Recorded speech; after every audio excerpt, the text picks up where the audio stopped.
क्या होगा? जी हाँ, कई बार जीवन के अंदर ऐसी परिस्थितियाँ होती हैं और हम ये सोच में पड़ जाते हैं, अब क्या होगा? जी हाँ, अब क्या होगा इस तरह का एक जिसे रुकावट सा अनुभव करवाता है कि जैसे सब कुछ रुक गया, अब अचानक से क्या होगा? जैसे कोविड भी आया था, तो जब कोविड स्टार्ट हुआ था तो लोगों ने थोड़ा इसको हल्के में लिया, परंतु जैसे-जैसे इसके बारे में और ये चीज़ें फैलती चली गई तो अनुभव हुआ कि अब क्या होगा?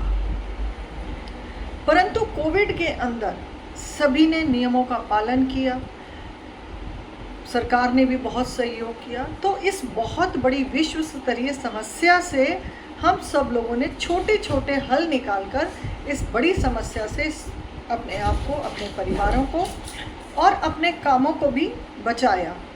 अब यहाँ पर बात आती है कि अब क्या होगा पे, जैसे मैंने आपको कोविड का बताया कि हमें छोटे-छोटे ऐसी परिस्थितियों में हमें छोटे-छोटे रास्ते ढूँढने पड़ते हैं, छोटे-छोटे नियम ढूँढने पड़ते हैं कि अब हम कैसे उन सब चीज़ों को ठीक करें जिससे हमारा जीवन सरलता से चल सके। इसी तरह से जीवन की परिस्थितियाँ हैं, हम परिवार के अंदर रहते हैं, परिवार में भी बहुत सारी ऐसी समस्याएँ आती हैं जो कई बार हमें ऐसा फंसा देती हैं जिससे इंसान को कोई रास्ता समझ नहीं आता या वो मानसिक और शारीरिक तौर पर भी बहुत कमज़ोर हो जाता है। जब आपकी ऐसी परिस्थिति हो कि अब क्या होगा, तो आपको क्या करना है?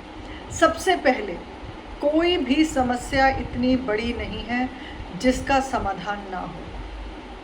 हर समस्या का समाधान है और जहाँ समस्या का समाधान नहीं निकल पा रहा, तो वहाँ से उस समस्या को छोड़कर आप आगे को बढ़ें, क्योंकि जब आप आगे बढ़ेंगे तो आप देखेंगे कि आपके पास रास्ते निकलने शुरू हो गए हैं, आपके पास नए विचार आ रहे हैं कि आगे कैसे अपने कदम को बढ़ाया जाए, कैसे अपने जीवन को बढ़ाया जाए। अब दूसरा एग्जाम्पल मैं आपको एक और बताती हूँ कि जैसे अक्सर हमने देखा कि लोग आजकल जैसे लिविंग रिलेशनशिप में है या किसी के आप फ्रेंड हैं, लव में है, लव रिलेशनशिप में है, अचानक से एक बंदा उसकी ज़िंदगी से चला जाता है। अब कोई चला गया तो उसके जाने से आधे से ज़्यादा लोग तो मर जाते हैं, आधे से ज़्यादा लोग ऐबों में चले जाते हैं, नशों में चले जाते हैं, डिप्रेशन में चले जाते हैं।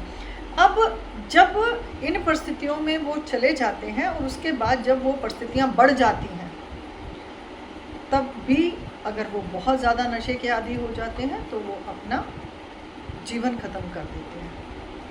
अब बचे वो लोग जो डिप्रेशन के अंदर है, वो भी दवाइयाँ खा रहे हैं, परेशान है। फिर वो परेशान क्या है कि इस समस्या से कैसे निकला जाए, यहाँ तो जीवन ही ख़त्म सा लग रहा है। भाग रहे हैं फिर कि हमें अपनी समस्या का हल कैसे मिले। अब जब वो इन सब चीज़ों के पीछे भाग रहे हैं कि हम जल्दी से जल्दी डिप्रेशन से बाहर आएँ, हम अपनी सामान्य ज़िंदगी में आएँ,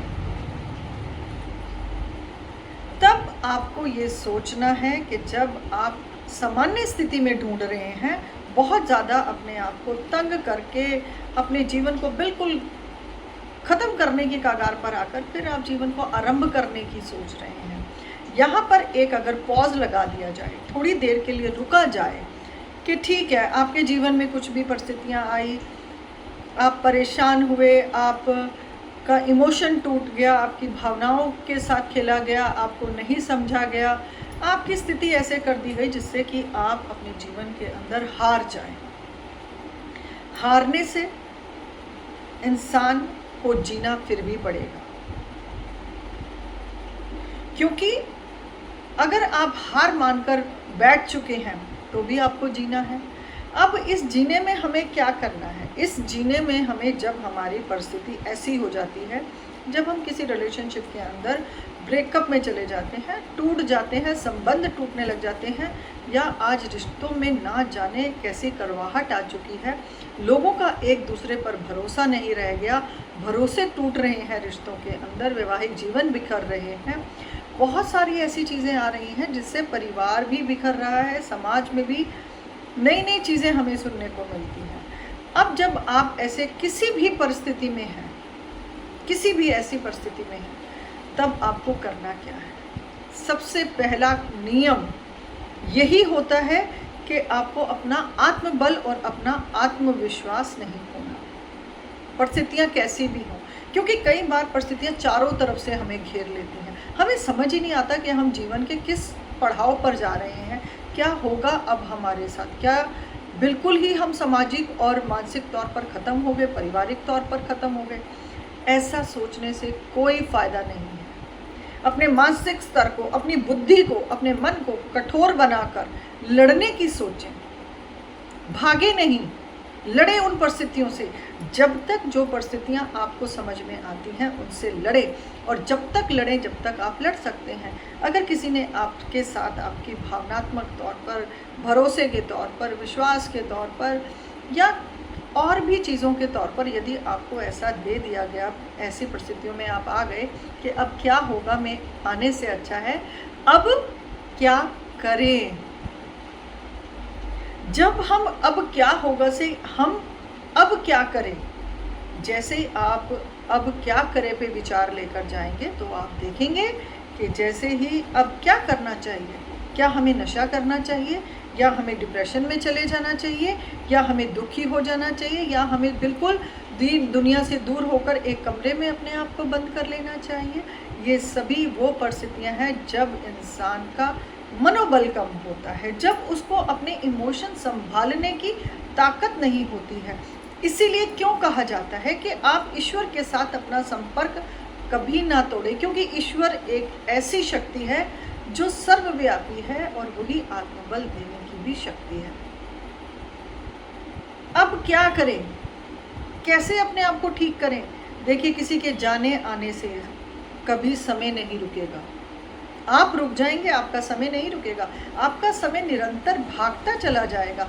तब आप क्या करेंगे जब समय तो भाग रहा है और आप ठहर के बैठे हैं? खड़े हों और चलें अपनी ज़िंदगी में, ठोकरें खाओ, गिरो, मरो, जो मर्जी करो, हार मत मानो। क्योंकि यदि आप हालात से हार मान जाते हैं तब आप जीवन का एक दुखद भरे पल को आप जीवन का समाप्ति का पल बना देते हैं, अपने लिए भी और दूसरों के प्रति भी। हमारे बचपन में माँ बाप, बचपन में कई बच्चों के साथ ऐसी ऐसी घटनाएं होती हैं, कई बच्चों के बचपन में ही माँ बाप चले जाते हैं। कोविड में हमारे पास ऐसे जीते जागते बहुत से उदाहरण थे जब हमने देखा था कि बहुत बच्चे अनाथ हो गए थे। क्या आज वो जीवन जी नहीं रहे? किसी तरह से भी वो जीवन की परिस्थितियां जी रहे हैं। हर इंसान जीता है जब कोई अपना मृत्यु को भी प्राप्त हो जाता है। तो फिर ये उन परिस्थितियों से क्यों डरना कि जब या तो नौकरी चली गई, गर्लफ्रेंड छोड़ के चली गई, या वैवाहिक जीवन में प्रॉब्लम आ गई, या नौकरी में प्रॉब्लम आ गई। डरना नहीं है, करना है, रास्ता ढूंढना है। चलते चले जाएंगे, रास्ते अपने आप बनते हैं। जहाँ पानी रुक जाता है वहीं पानी में भी बदबू आ जाती है। वो पानी सड़ जाता है, धीरे धीरे उसमें कीड़े पड़ जाते हैं, वो पीने लायक क्या कि वो किसी भी कीचड़ बन जाता है। वो अपने आप को उस परिस्थितियों में ना लेके जाएं कि आपका एक खूबसूरत जीवन किसी के जाने या आने से इतना प्रभावित नहीं होना चाहिए जितना आप अपने आप को प्रभावित कर लेते हैं। क्यों कहा जाता है कि ईश्वर को माने, ईश्वर के प्रति आस्था रखें? वो एक नाम ऐसा है जो हमें हर परिस्थिति से लड़ने के लिए बल देता है, और यही बल हमारे जीवन को ऊपर की ओर लेकर जाता है। यही बल हमारे जीवन को सामाजिक और संसारी सभी तकलीफ़ों के अंदर हमें कैसे लड़ना है, कैसे जीना है, वो सब सिखाता है। परंतु हम सिर्फ इतने कमज़ोर हो जाते हैं कि हम अपनी परिस्थितियों से भागना चाहते हैं। इसी तरह से महाभारत के अंदर जब श्री कृष्ण ने अर्जुन को समझाया कि अर्जुन, ये सारी सेना है जिसमें आपके अपने भी हैं और आपके गुरुजन भी हैं, आपके आचार्य भी हैं, आपके मित्रगण भी हैं, आपके प्रिय भी हैं, आपके भीष्म पितामह भी हैं। तब अर्जुन उसी तरह के एक अवसाद में आया था। वो कह रहा था, क्या इन चीज़ों को पाने के लिए मैं अपनों को ख़त्म कर दूँ? क्या मैं अपनों को सिर्फ इस थोड़ी धन दौलत के लिए नहीं चाहिए मुझे 5 गाँव भी, परंतु वहाँ पर बात श्री कृष्ण ने कही थी कि यदि तुम आज इस चीज़ से भाग जाओगे तो आप अपने जीवन के अंदर बुराई को पैदा करेंगे, क्योंकि वहाँ पर अन्याय सहना भी गलत है। आप अपने ऊपर उतना अन्याय होने दें जितना वाजिब, और अन्याय हम क्यों होने दें? एक पशु को भी यदि पालने वाला इंसान उसको रोज़ मारता है तो वो उसको भी काटने लग जाता है, उसको भी आक्रमण करता है। इसलिए हम आक्रमण नहीं कर सकते, परंतु हम अपनी परिस्थितियों के ऊपर तो आक्रमण कर सकते हैं। अपने आत्मबल को बढ़ाकर अपनी परिस्थितियों से लड़ना सीखें और आगे बढ़ें। मत रोएं, रोने धोने से कुछ नहीं होगा, डिप्रेशन में जाने से भी कुछ नहीं होगा। अपनी परिस्थितियों के जिम्मेदार भी आप हैं, उसको स्वीकार करें, अपनी गलतियों को स्वीकार करें और अपने आप को स्वीकार करके आगे की ओर बढ़ें। रुके नहीं एक दिन भी। बाथरूम में जाए जब रोने का मन कर रहा है आपका, किसी से ना डरे, किसी से शर्माए नहीं कि समाज क्या करेगा। कोई किसी के पास आज इतना वक्त कहाँ है कि कोई किसी के दुख और सुख को समझ ले।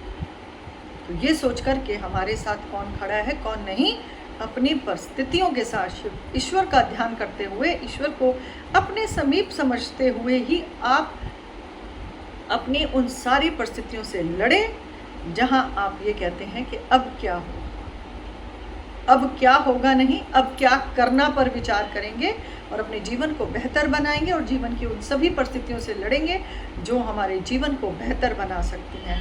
मन के हारे हार है, मन के जीते जीत। यानी कि अगर हमारा मन ही हार गया तो हम हार जाएंगे, और यदि हमने मन को जीत लिया तो हम अपनी हर परिस्थिति को जीत लेंगे। इसलिए दुखों से घबराएं ना, किसी परिस्थिति से ना घबराएं, प्रयास करें, निरंतर प्रयास करते रहें और आगे बढ़ते रहें, क्योंकि जीवन और समय कभी नहीं रुकता किसी के लिए भी। अपने समय को ना गंवाएं, समय का सही इस्तेमाल करके अपने जीवन को उन दुख की परिस्थितियों से अपने मनोबल से बदलें और ये भूल जाएं कि अब क्या करें, अब सोचें कि हम क्या करें। जय श्री कृष्ण।